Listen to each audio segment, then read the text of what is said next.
Welcome to ஐராக்சின் channel. எங்களோட videos உங்களுக்கு பிடிச்சிருந்ததுன்னா லைக் பண்ணுங்க, கமெண்ட் பண்ணுங்க, ஷேர் பண்ணுங்க. மறக்காம சப்ஸ்கிரைப் பண்ணுங்க. ஓகே. இப்ப என்ன வீடியோ பார்க்க போறோம்னா, ராகேஷ் அஞ்சனி அவங்க சேனல் தான் பார்க்க போறோம். ரீசெண்டா போட்ட வீடியோ தான் பார்க்க போறோம். பார்க்கலாமா? Okay. Hi arrange பிளட்ஸ், welcome to Rakesh Anjani. இந்த சோஷியல் மீடியா அலப்பறைகள் வீடியோ பண்ணலன்னா பெரிய தெய்வ குத்தாயிடும் போல் இருக்கு. ஏன்னா வாரம் அவ்வளோ சம்பவங்கள் இருக்கு. அதெல்லாம் நம்ம கேதர் பண்ணி உங்களுக்கு எடுத்துட்டு வரல, யார் எடுத்துட்டு வருவா? எது எப்படியோ உங்களுக்கு செய்ய வேண்டிய முறையை கரெக்டா செஞ்சணும் இல்லையா? அந்த மாதிரியான முறை தான் இந்த வீடியோவும். ஓ, அவரு தானே போட்டுட்டு இருந்தாரு. இவங்க போடாது. சரி, ரொம்ப பேசுறேன்னு முறைக்காதீங்க. வாங்க டக்குன்னு வீடியோக்குள்ள போலாம்.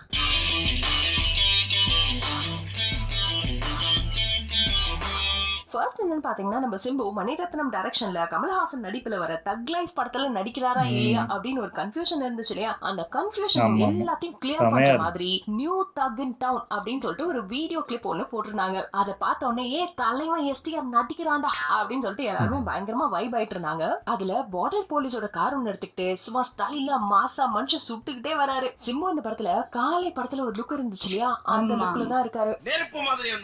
ஃபைனலா ஒரு வில்லனிக் ஸ்மைல் ஒன்னு இருந்துச்சு. இந்த படத்துல சிம்பு கண்டிப்பா கமலோட பையனா தான் நடிக்கிறாரு அப்படின்ற மாதிரி நிறைய பேர் சொல்லிட்டு இருந்தாங்க. இந்த வீடியோ ரிலீஸ் ஆனதுக்கு அப்புறம் இல்லப்பா பார்டர் போலீஸா தான் இருக்காரு, இந்த படத்துல ஒஸ்தி போலீஸா இல்லாம ரவுடி போலீஸா இருப்பாரு அப்படின்னு பல பேர் சொன்னாங்க. அப்புறம் இன்னும் சில பேர் இல்ல அந்த டைட்டில் என்ன போட்டிருக்கு, நியூ தக் இன் டவுன் அப்படின்னு போட்டிருக்கு, அப்ப இவர் இந்த படத்துல கண்டிப்பா ரவுடி தான், ரவுடியா இருந்துட்டு போலீஸ்கார திருடிட்டு வந்து சுட்டுட்டு இருக்காரு அப்படின்ற மாதிரி எல்லாம் சொன்னாங்க. அப்படி நீங்களா இந்த மாதிரி 1000 ப்ரெடிக்ஷன்ஸ் இருக்கு. பாப்போம் எந்த மாதிரி தான் கதை வருதுன்னு. அப்புறம் தக் லைஃப் படத்தோட டைட்டில் அனௌன்ஸ்மெண்ட் பண்ணும்போது என்ன சொல்லியிருந்தாங்க, கமல்ஹாசன், ஜெயம் ரவி, துல்கர் சல்மான், த்ரிஷா இவங்களாம் தான் நடிக்கிறதா சொல்லியிருந்தாங்க. இப்ப துல்கர் சல்மான் கேரக்டர்ல தான் நம்ம சிம்பு பண்றாரு. அப்புறம் ஜெயம் ரவியும் இல்ல என்கிட்ட டேட்ஸ் இல்ல அப்படின்னு சொல்லி விலகிட்டாரு. பட் ரவி அவர்களே, உங்களுக்கு பொன்னியின் செல்வன் மாதிரி செம்மையான ஒரு படம் கொடுத்து உங்களை தூக்கி வச்ச ஒரு டைரக்டருக்கே உங்களால டேட்ஸ் தர முடியலனா, அப்ப நீங்க இப்போ அதையும் தாண்டி வேற மாதிரி ஒரு படம் பண்ணிட்டு இருக்கீங்க அப்படின்னு நாங்க நினைக்கிறோம். உங்க எண்ணம் அந்த படத்தோட அப்டேட் சீக்கிரமா சொல்லிடுங்க. சோ இப்ப ஜெயம் ரவி அவர்களோட கேரக்டர்ல அசோக் செல்வன் நடிக்கிறாரு. அப்படியா? மாத்திட்டாங்களா? எது அப்படியோப்பா, ரெண்டு நடிப்பு வெறியர்களை, அதாவது கமலஹாசன் அவர்களையும் சிம்பு அவர்களையும் ஒரே ஃப்ரேம்ல பார்க்க போறோம் அப்படின்னு நினைக்கும் போது கொஞ்சம் எக்ஸைட்டடா தான் இருக்கு. சோ மணிரத்னம் அவர்களே சீக்கிரமா அந்த செக்கச்சவந்த வானம் இல்ல சாரி தக் லைஃப் படத்தை ரிலீஸ் பண்ணுங்க அப்படின்னு கேட்டுக்கிறோம். அடுத்து என்னன்னு பாத்தீங்கன்னா, இந்தியன் படம் ரிலீஸ் ஆகி கிட்டத்தட்ட 28 வருஷம் ஆச்சு அப்படின்னு சொல்லிட்டு ஒரு வீடியோ ஒன்னு ரிலீஸ் பண்ணியிருந்தாங்க. அந்த வீடியோல கமலஹாசன் அவர்கள் இந்தியன் படத்துக்காக நேஷனல் அவார்ட் வாங்கின அந்த கிளிப் ஆட் பண்ணிட்டு அதுக்கப்புறம் பாட்டை ஆட் பண்ணாங்க. கம் பேக் இந்தியா அப்படின்னு சொல்லி ஒரு மியூசிக் ஒன்று போட்டிருந்தாங்க.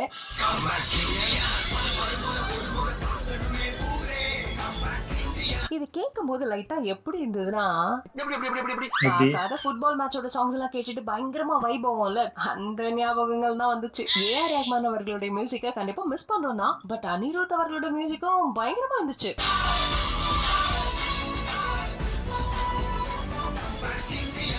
ஓ எடிட்டரு நக்கலு.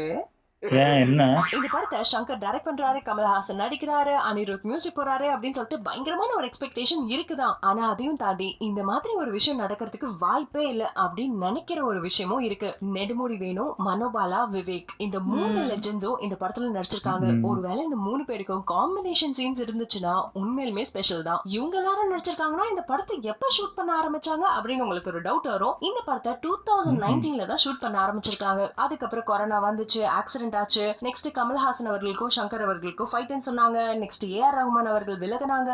அப்படி இப்படின்னு பல தடைகள்.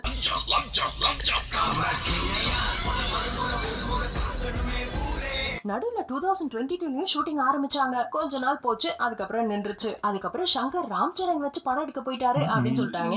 இல்ல நாங்க திரும்ப ஷூட்டிங் ஆரம்பிக்கிறோம் அப்படின்னு சொல்லிட்டு ஜனவரி 2024ல திரும்ப ஷூட்டிங் ஆரம்பிச்சாங்க. சோ ஃபைனலி ஷூட்டிங் எல்லாம் ஓவர். ஜூன் 2024ல ரிலீஸ் பண்றோம் அப்படின்னு சொல்லியிருந்தாங்க. அண்ட் எலெக்ஷன் டைம் அப்ப கூட பாட்டெல்லாம் ஷூட் பண்ணிட்டு இருந்தாங்க. பட் கண்டிப்பா ஜூனுக்கு ரிலீஸ் பண்ண முடியாது, இன்னும் நிறைய வேலைகள் இருக்கு, ஜூலை கண்டிப்பா ரிலீஸ் பண்ணிடுவோம் அப்படின்ற மாதிரி பிக்ஸ் பண்ணிருக்காங்க. ரிலீஸ் சொன்ன உடனே தான் ஞாபகம் வருது, ரஜினியோட வேட்டையன், கமலோட இந்தியன் 2, விஜயோட கோட், அஜித்தோட விடாமுயற்சி. ஒருவேளை இந்த படம் எல்லாம் இந்த வருஷம் ரிலீஸ் ஆச்சுன்னா இதே மாதிரி 2010லயும் நடந்திருக்கு. ரஜினியோட எந்திரன், கமலோட மன்மதம்பு, விஜயோட சுறா, அஜித்தோட அசல்னு இந்த எல்லா படமும் ரிலீஸ் ஆச்சு. இதுல நீங்க என்ன நினைக்கிறீங்க? இதே மாதிரி சினாரியோ நடக்கிறதுக்கு திரும்பவும் வாய்ப்பு இருக்குன்னு நினைக்கிறீங்களா, அப்படின்னு நினைக்கிறீங்களான்றத மறக்காம கமெண்ட்ல சொல்லுங்க. தளபதியோட படம்னாலே ஹைப் இருக்கும். வெங்கட் பிரபுவோட காம்பினேஷன் அப்படின்னா கண்டிப்பா இன்னும் ஹைப் இருக்கும். அப்புறம் தளபதி தளபதி வேற இதுக்கப்புறம் நான் பெருசா படம் நடிக்க மாட்டேன் அப்படின்னு சொல்லிட்டாரு. சோ இன்னும் ஹைப் ஆயிடுச்சு. இது பார்த்தாதுன்னு இது ஒரு சயின்ஸ் ஃபிக்ஷன் மூவி, யூஎஸ்லாம் போய் பயங்கரமான டெக்னாலஜி அந்த படத்துக்கு யூஸ் பண்ணிருக்கோம் அப்படின்னு சொல்லி என்னென்னவோ சொல்றாங்க. அதெல்லாம் நமக்கு ஒரு கரவும் புரிய மாட்டேங்குது. இதனாலயும் என்னவோ பயங்கரமான எக்ஸ்பெக்டேஷன் இருக்கு இந்த படத்துக்கு. ஆனா இப்போ ஒரு நியூஸ் ஒன்னு ரிலீஸ் ஆச்சு பாத்தீங்களா? இந்த படத்தோட கிளைமேக்ஸ் போர்ஷன் இப்பதான் எடுத்து முடிச்சாங்க. அந்த போர்ஷன்ல நம்ம எஸ்கே அவர்கள் நடிச்சிருக்காரு அண்ட் டயலாக்லாம் பேசிருக்காங்க. இந்த லீவ் படம் வந்தப்ப கூட ரோலெக்ஸ் வருவாருன்னாங்க, கிளைமேக்ஸ்ல தனுஷ் வருவாருன்னாங்க. இந்த மாதிரி பல தடவை நிறைய உருட்டுகள் உருட்டி இருக்காங்க. அந்த மாதிரி கண்டிப்பா இதுவும் உருட்டாதான் இருக்கும்னு நம்ம நினைச்சா இல்ல இது உண்மை நியூஸ் தான் சொல்லிட்டு நிறைய பெரிய பத்திரிகைகள்லாம் கூட கன்ஃபார்ம் பண்றாங்க. லாஸ்டா சைமா கூட ஒரு போஸ்ட் போட்டிருந்தாங்க. நீங்க யோசிச்சு பாருங்களேன், இந்த அரபி குத்து பாட்டு வந்தப்போ எஸ்கேக்கும் நம்ம தளபதிக்கும் ஒரு சின்ன ஒரு போன் கால் கான்வர்சேஷன் தான் இருக்கும். அதுவே வேற லெவல்ல இருந்துச்சு. இப்போ ஒன்னா சேர்ந்து நடிச்சிருக்காங்கன்றப்போ ஆளாளுக்கு என்னென்னவோ சொல்றாங்க. சரி, அடுத்த தளபதி நம்ம எஸ்கேவா இருந்தா சந்தோஷமே. அடுத்து என்னன்னு பாத்தீங்கன்னா, நம்ம தனுஷ் எழுதி டைரக்ட் பண்ற ராயன் படத்துல இருந்து ஒரு பாட்டு ஒன்று ரிலீஸ் ஆயிருக்கு. அந்த பாட்டோட டைட்டில் அடங்காத அசுரன் அப்படின்ற மாதிரி இருந்துச்சா. சோ வாசுரா அப்படின்ற மாதிரி ஒரு பாட்டா இருக்கும்னு நினைச்சேன். ஆனா கண்டா வர சொல்லுங்க வாசுரன், இது ரெண்டுத்துக்கும் நடுவாப்ல ஒரு பாட்டு இருந்தா எப்படி இருக்குமோ அந்த மாதிரி இருந்துச்சு. ஒண்ணும் பெருசா இல்லடா. இந்த பாட்டு கேட்கறதுக்கு ஒரு மாதிரி டிஃப்ரெண்டா இருந்துச்சு. அண்ட் பிக்சரைசேஷன்ல நடுவுல அந்த ஷூட்டிங் ஸ்பாட்ல நடந்த விஷயங்கள்லாம் கூட ஆட் பண்ணியிருந்தாங்க. இதெல்லாம் இருக்கட்டும், இந்த படத்தோட கதையும் ப்ரெடிக்ட் பண்ண ஆரம்பிச்சிட்டாங்க. அது என்னன்னா, தனுஷோட ஃபேமிலியை கொன்னவங்கள அவங்க பிரதர்ஸ் எல்லாம் வச்சு இவரு ரிவெஞ்ச் எடுக்க வைக்கிறாராம் தனுஷ். இதுதான் கதை அப்படின்னு நிறைய பேர் சொல்லி தெரியுறாங்க. தனுஷ் இப்படி ஒரு புளிச்சமாவ கதையா எடுத்திருப்பாரு அப்படின்னு ஒரு டவுட். ஏன்னா அவர் பாலிவுட் ஹாலிவுட்னு எல்லா வுட்டையும் பார்த்தவரு. சோ அவர் எங்க இருந்து வேணாலும் இன்ஸ்பிரேஷன் எடுத்துக்கலாம். அதனால ஒரு இருக்கு அவர் மேல அப்படின்றத மட்டும் நான் சொல்ல விரும்புகிறேன். இவ்வளவு மேல இல்லப்பா, இவ்வளவு மேல இல்ல. அடுத்து ஃப்ரைடே கவினோட ஸ்டார் படம் ரிலீஸ் ஆச்சு இல்லையா? அதை பார்த்துட்டு நிறைய பேர் அடுத்த எஸ்கேப்பா அடுத்த தளபதிப்பா அப்படின்னு சொல்லிட்டு இருக்காங்க. ஆனா அவரு ரொம்ப ஹம்பிளா ஐயோ அப்படிலாம் சொல்லாதீங்க அப்படின்ற மாதிரி சொல்லிட்டு இருக்காரு. ஆனா அவரோட நடை உடை பாவனை, எஸ்பெஷலி அந்த கையில இருக்க காப்பு பிளஸ் அவரோட வாக்கு, இதெல்லாம் பார்க்கும்போது அப்படியே தளபதியை ஃபாலோ பண்ற மாதிரியே இருக்கு. பயங்கரமான எஃபர்ட்லாம் போட்டு நடிச்சிருக்காரு. இந்த படத்தோட ரிவ்யூ கூட நம்ம ராகேஷ் அண்ட் ஜெனி சேனல்ல இருக்கு. இது ரிவ்யூவை பார்த்துட்டு அதுக்கப்புறம் போய் படம் பார்க்கலாம். எஸ்பெஷலி இந்த வீடியோ ஒன்று பார்த்தேன். அவர் படம் பார்த்துட்டு அப்படியே அழுதுகிட்டே வெளியில வரும்போது அப்படியே ஆடியன்ஸ் எல்லாம் கிரவுட் பண்ணி ரொம்ப கிளாப் பண்ணி சேர் அப் பண்ணதெல்லாம் பார்த்தேன். அந்த வீடியோ பார்க்கும்போது நம்மள ஒருத்தர் ஜெயிச்சா எப்படி இருக்குமோ அந்த மாதிரி ஒரு ஃபீல் இருந்துச்சு. Really happy for you Kavin. நீங்களும் அடுத்து எஸ்கே மாதிரி பெரிய பெரிய படங்கள்லாம் நடிச்சு பயங்கரமான ஆளாகணும் அப்படின்னு வாழ்த்துக்களோட முடிச்சுக்கிறேன். ரொம்ப தேங்க்ஸ் பூவி.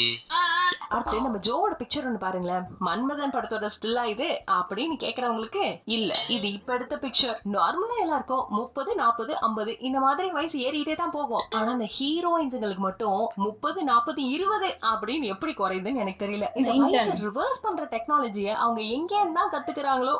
வயசானாலும் உன் ஸ்டைலும் அழகும் இன்னும் ஒன்ன விட்டு போகல. அடுத்து யாருன்னு பாத்தீங்கன்னா மால்விகா மோகனன். நம்ம வீடியோ ரெகுலரா பாக்குறவங்களுக்கு இந்த 5 கோடி ஹீரோயினை பத்தி தெரியாம இருக்கிறதுக்கு வாய்ப்பு இல்ல. அதாங்க மாஸ்டர் படத்துலயும் மாறன் படத்துலயும் செட் ப்ராப்பர்ட்டி மாதிரி வந்துட்டு போவாங்களே, அதாங்க டயலாக் பேச சொன்னா வாயில பபிள்கம் வச்சு மென்னிட்டே இருப்பாங்களே, அவங்களேதான். இப்போ உங்களுக்கு ஞாபகம் வந்துச்சா? ஞாபகம் வந்துருச்சு. சரி விஷயத்த சொல்லிட்டேன். இவங்க பெட்ல படுத்துக்கிட்டு அப்படியே புக் படிக்கிற மாதிரி கேஷுவலா ஒரு போட்டோ ஒன்று போட்டிருக்காங்க. அதாவது ஃபர்ஸ்ட் போட்டோல படிக்கிறாங்க, நெக்ஸ்ட் போட்டோல தூங்கிட்டாங்க. இது மூலமா அவங்க என்ன ஸ்பெஷலா சொல்லிட்டு போறாங்க, புக் எடுத்தா தூக்கம் வரும் அப்படின்றது உலக தத்துவம், அதெல்லாம் திரும்ப சொல்றாங்களாம். பட் மால்விகா இப்ப எக்ஸாம்ஸ் நடக்குது அண்ட் ரிசல்ட்ஸ் எல்லாம் வருது, இது எல்லாத்துக்கும் மோட்டிவேஷனா இருக்கட்டும் அப்படின்னு கனெக்ட் பண்ற மாதிரி இந்த போட்டோ எடுத்து போட்டிருக்கீங்க. பசங்க இந்த போட்டோ தான் வெயிட் பண்ணுவாங்களே தவிர உட்காந்து படிக்க மாட்டாங்க. சோ நெக்ஸ்ட் டைம்லாம் நீங்க வாயால படி அப்படின்னு சொன்னா மட்டும் போதும். ஆனா இது என்னோட கருத்துல பாத்துக்கங்க, பொதுமக்களுடைய கருத்து. பாத்தீங்கன்னா திவ்யா பாரதி இல்ல அந்த பழைய ஹீரோயின் கிடையாது. இந்த மதில் மேல் காதல், பேச்சுலர்ஸ் இந்த படங்கள்லாம் நடிச்ச திவ்யா பாரதி. இவங்க இன்ஸ்டாகிராம் பாத்தீங்கன்னு வச்சுக்கோங்களேன், அதிகமா பீச்ல நிக்கிற மாதிரி தான் போட்டோஸ் போட்டிருப்பாங்க. அந்த மாதிரி ரீசெண்டா ஸ்ரீலங்கா பீச் போய் எக்ஸ்ப்ளோர் பண்ணலாம்னு போயிருக்காங்க. அவங்க போனது எதுல தெரியுமா? ஃபிளைட்லன்னு சொல்லிட்டு இருக்காதீங்க, அவங்க ஆட்டோல டிராவல் பண்ணிட்டு இருந்திருக்காங்க. எவ்வளவு பெரிய விஷயம் இல்ல? அது ஸ்டோரியெல்லாம் போட்டிருந்தாங்க. இவங்களோட எல்லா ஸ்டோரியும் நம்ம ஜூனியர் எடிட்டர் பைபிள் இருக்குல்ல, அது அடிக்கடி லைக் கொடுத்துட்டே இருந்துச்சு. என்னன்னு அப்ப புரியல. தம்பி அடுத்த டைம் உன்னை எங்கேயாவது பீச் பக்கம் பார்த்தேன், காலை உடைச்சா அடுப்புல வச்சிருவேன். ஓகே அரேஞ்சபிள்ஸ், இந்த சோஷியல் மீடியால போற வீடியோஸ்ல உங்களுக்கு பிடிச்சிருக்கா மறக்காம ஒரு லைக் பண்ணிட்டு அப்படியே நம்ம சேனலுக்கு சப்ஸ்கிரைபும் பண்ணிடுங்க. See you all in next video. Until then, tata, bye bye from Rakesh and Jenny. அடுத்த வீடியோல மீட் பண்ணலாம். டாடா. சூப்பர், நல்லா இருந்துச்சு. ஆனா இது இந்த எஸ்கே கோட்ல வந்து நடிக்க போறதுலாம் பழைய நியூஸ். கிட்டத்தட்ட 3 நாள் 1 வாரம் ஆயிருக்குன்னு நினைக்கிறேன். எனக்கு தெரிஞ்சு அதுக்கப்புறம் போட்டுட்டாங்களா எல்லாத்தையும் கலெக்ட் பண்ணி ரொம்ப ஆமா. அது கன்ஃபார்ம் நியூஸா அது உருட்டான்னு சொல்லிட்டு இருக்காங்க. இதெல்லாம் எப்போ கன்ஃபார்ம் ஆயிருச்சு. ஆமா. ஆனா அதை இப்பதான் சொல்லிட்டு இருக்காங்க.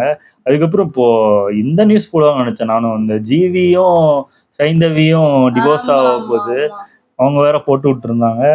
எதனாலன்னு தெரியல. ஒருவேளை தனுஷா இருப்பாரோ? ஏன் அவரை இழுக்குறீங்க? அவரே அங்க அப்படிதான் இருக்காரு. வருஷலா இல்ல இப்படியே தனுஷ் போனா கூட சேர்றவங்க எல்லாம் அப்படிதான் நடக்குது. வருஷலா இப்படியே போயிட்டு இருக்கு. அதான் எனக்கு என்னமோ தினேஷ் மேலதான் டவுட்டா இருக்கு. நல்லா இருந்துச்சு. ஓகே. எங்க வீடியோஸ் உங்களுக்கு பிடிச்சிருந்தா லைக் பண்ணுங்க, ஷேர் பண்ணுங்க, கமெண்ட் பண்ணுங்க, மறக்காம சப்ஸ்கிரைப் பண்ணுங்க. எல்லாருக்கும்